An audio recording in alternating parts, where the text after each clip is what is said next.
Hi guys! So ngayon, ito-try natin ang bago ng Pick of Coffee. So syempre, yung milk pistachio and the chocolate pistachio. What's up, mga atichon ng guro? So syempre, una yung milk pistachio. Nabulol pa. Yan may pakalog-kalog pa siya baligtad pa yung straw yan. Napapala. Hindi kasi tumitingin, hindi ginagamit ang mata. Hay nako. Nagsermon. Ayan, halu-haluin nyo lang para para mahalo siya. Malamang, hinalo mo hahalu-haluin mo nga. Nahalo na. Para magsama yung lasa ng pistachio at nung gatas. Para matikman natin talaga kung legit ba talaga yung lasa niya. Yan na. Oo, mag-iinarte pa yan. Kunwari di nasarapan.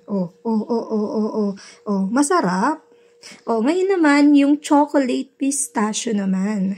So, syempre, ganun din yung gagawin mo. Alam na niya kung paano ilagay yung straw.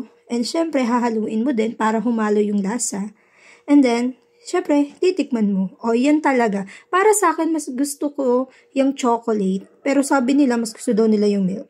So far, masarap naman siya. Sige na, pwede na kayo magtinda. Char!